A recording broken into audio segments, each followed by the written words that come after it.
This is the definitional fallacy, if you're into that. Definitional fallacy says that the human mind cannot move from describing what is to what ought to be. No one's ever seen an ought in their life that I know of. Maybe you know dozens, but I don't know any.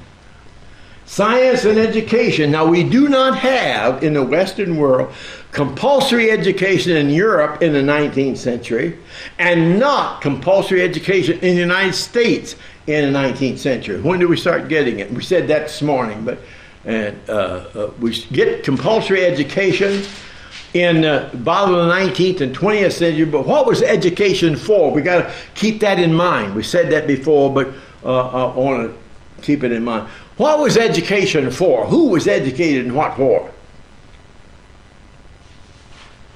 You were not educated to get out of your social structure. You were educated to what? Maintain it. Maintain it. Put this down. Thank you so much, my brother. I appreciate you coming, because it wouldn't have been so good if you hadn't been here. To maintain the culture. But something radically happens when you get to pragmatism and doing.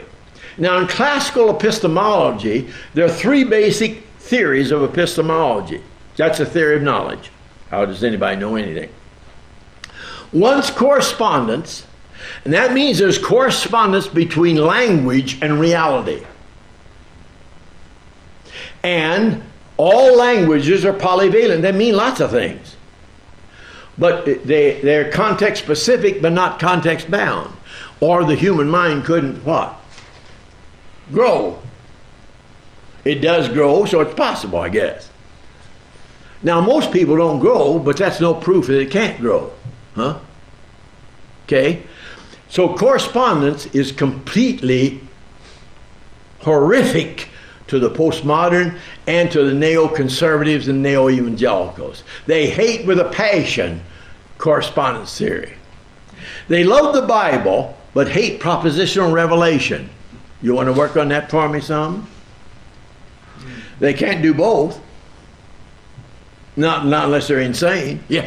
Well, there's been a lot of emphasis on the literary nature of the Bible, which I think is a good thing. But how far do you think that can that be over-tweaked to undermine propositional statements? Well, proposition is just an linguistic affirmation. Right. See, and say the Psalms. You know the Psalms. That's hymn book. Well, two things, because many people get nine sermons out of Psalm without knowing that the parallelism in Semitic Psalm literature. Parallelism says the second clause isn't any different than the first clause. So I know sermons, you got 17 points in the Psalms, you got 17 different points. Well, you really don't have, you only got 8 points. So they don't even know. You have to know the literary structure. But it is available for knowledge. See, I can't help it that some people don't know about it. That's not my fault. You don't blame me. But it is available. Huh? So it's like Proverbs.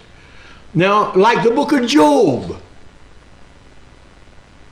See, I don't believe that's a myth or anything. I think that's a man in the world fighting with evil. And he said, I believe my Redeemer lives. That's the only way out of it. It's like Ecclesiastes.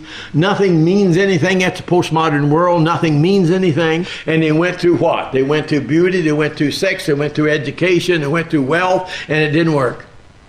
That sounds like the counterculture. And it doesn't work. You have to work it out. Well, then how do you get meaning? How do you get meaning out of a handful of dust? You don't get meaning just by looking. But you also can't live without meaning. And meaning is not the same thing as truth and all kinds of other questions. That's semantics. And but we got the Bible, different literary structure. And it is true that the Semitic literature had law materials, but there's nothing content-wise that's parallel.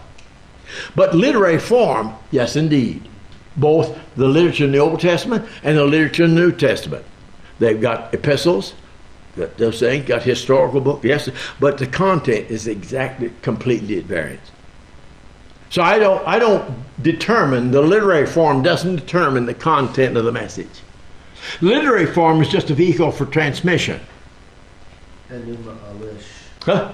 Polemic against the Numa Alish. Oh yes, yeah. You got all these things. Quit bringing these things up. These are too serious. Did you want to go through the other two? Three theories of epistemology. One's coherence, correspondence, language corresponds with reality. Now, if I say, see what that is. I say it's snowing. It happens to be snowing. See? So the way you tell whether that's the truth or not is what? Go check it. But I could say, put a curtain over that and say it's snowing, and you say, well, it's not snowing. I said, I didn't say it was snowing here. I said it was snowing.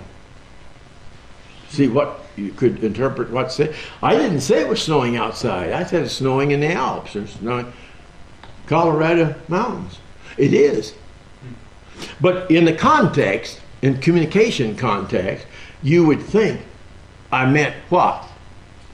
Right here. But I didn't say that. Notice what I didn't say, what the context assumes in transmitting truth claims. We've got millions of examples of that. See, just like I said, Jesus used parables. Every rabbi used parables. No rabbi but Jesus Christ ever interpreted his parables. You can look in the Talmud at the parable accounts of the rabbis.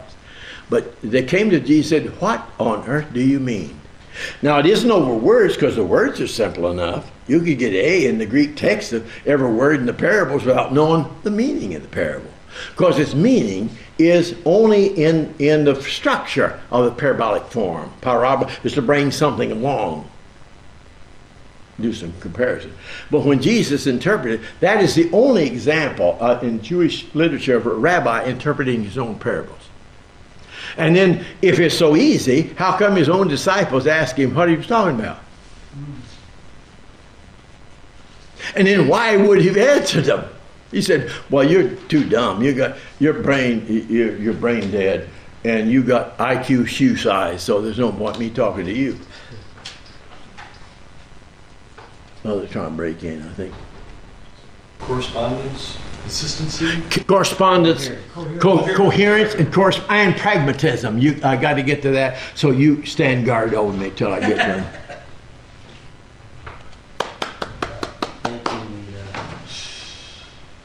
Now, Nina, where's the coffee? You're worn out. I can see it in your eyes now. I'm sorry. You've been dropping transmissions, stealing tires out here again. Well, anyway, those three, coherence and consistency. Now, every form of consistency is idealism. A system can be internally consistent without having any reference to what? So we want to be consistent, see, but consistency as an epistemological criteria is no criteria for whether it's true or not. Ptolemaic astronomy. Now, Ptolemaic astronomy was internally consistent. See, with cyclical cosmology in Greek and Aristotelian cosmology, made perfectly good sense. It's just false. The matrix. See, it's all that. But see, when they found out it was elliptical, then they had the problem of gravity. How can a mass move in space with no legs underneath it, move it in meticulously accurate orbits? Well, then you're going to have to come up with gravity and all kinds of explanations. See, for the phenomena you're looking at, you're not trying to explain data. You're trying to explain what you see. So it was no longer a circle. Why did they say so? Because a circle is perfect. And that was just embedded in the sphere. In a sphere, the sphere kept it there. Well, look out and said, there's just a couple of spheres there. I see those. No, they were making things up to be internally consistent, but they weren't internally consistent about reality.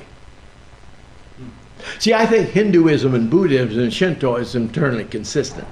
I believe animism is internally consistent, but it is not right. It is not correct.